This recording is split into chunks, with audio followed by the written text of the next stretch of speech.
भारत में कई मंदिर और तीर्थ स्थल हैं जो आश्चर्य और रहस्य से भरे हैं। किसी मंदिर में मान्यता है कि आज भी भगवान आते हैं और अपने भक्तों को आशीष प्रदान करते हैं, तो किसी मंदिर में ऐसी ज्योत प्रज्वलित है जिसे हवा भी नहीं बुझा पाती है। कुछ ऐसे ही आश्चर्य से भरपूर एक तीर्थ स्थल है कर्नाटक के सिरसी राज्य का सहस्त्रलिंग तीर्थ, जहां सलमाला नदी में आज भी 1000 शिवलिंग नजर आते हैं। जब नदी का पानी थोड़ा कम हो जाता है, उस दौरान इन सभी शिवलिंगों को आसानी से देखा जा सकता है। आइए जाने क्या खास है इस तीर्थ स्थान में और इसका इतिहास क्या है। नमस्कार, मैं हूँ श्रद्धा शर्मा और आप देख रहे हैं विस्तार डिजिटल। चलिए अब आपको कहानी विस्तार से बताते हैं। सोंडा गांव के पास सिरसी से लगभग 17 किलोमीटर दूर शांत सलमाला नदी बहती है। जंगलों से घिरी इस खूबसूरत नदी का एक हिस्सा अविश्वसनीय विरासत और इतिहास को अपने अंदर समेटे हुए दिखाई देता है। सलमाला नदी के तल पर विशाल चट्टानें हैं, उनमें से कुछ को पोल्डर भी कहा जाता है। गहरे भूरे रंग में वे कठोर ग्रेनाइट पत्थर जैसे प्रतीत होते हैं।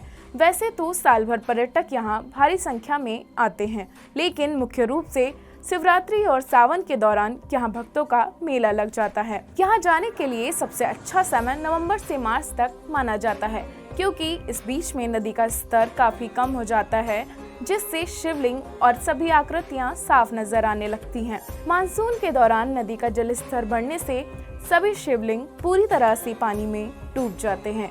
बड़े और छोटे पत्थरों पर शिवलिंग की आकृति नदी के अंदर से साफ दिखाई देती है। मान्यताओं के अनुसार इन सभी शिवलिंगों की संख्या 1000 से कहीं ज्यादा है, इसलिए इस जगह को सहस्त्रलिंग तीर्थ के नाम से जाना जाता है।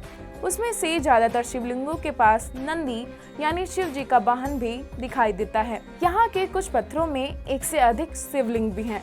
उसमें से कुछ आधे खत्म हो गए थे और कुछ उन नक्काशी पर रह गए। शिवलिंग की रूपरेखा आसानी से नजर आती है। हर चट्टान पर एक शिवलिंग या 2 शिवलिंग मौजूद होते हैं, जो किसी अचंभे से कम नहीं है। एक पौराणिक कथा के अनुसार सोंडा या स्वादियकसप्पा नायक के राजा की कोई संतान नहीं थी। संतान प्राप्ति हेतु उन्हें एक ऋषि ने एक सहस्त्र शिवलिंगों के निर्माण करवाने की सलाह दी थी। देवों को प्रसन्न करने के लिए राजा ने सलमाला नदी में उपलब्ध लगभग प्रत्येक शिला को शिवलिंग में परिवर्तित कर दिया। तभी से यहाँ ये शिवलिंग मौजूद हैं। नंदी की प्रतिमा यहाँ की विशालतम प्रतिमा है। यह लगभग 12 फीट लंबी तथा 5 फीट चौड़ी है। यह विशालकाय पाषाणी मूर्ति कई मन भारी हो सकती है। वास्तव में यह विशाल नंदी की मूर्ति किसी आश्चर्य से कम नहीं है। भगवान शिव को समर्पित सावन का महीना सहस्त्रलिंग में विशेष महत्व रखता है। सावन के दौरान सहस्त्रलिंग आस्था और शिव भक्तों का केंद्र बन जाता है। माना जाता है कि सलमाला नदी लिंगों के ऊपर धीरे धीरे बहती रहती है, आत्मा को शुद्ध करती है और पापों को धो देती है। आज के इस वीडियो में इतना ही। मिलते हैं आपसे एक नई वीडियो में, तब तक के लिए नमस्कार।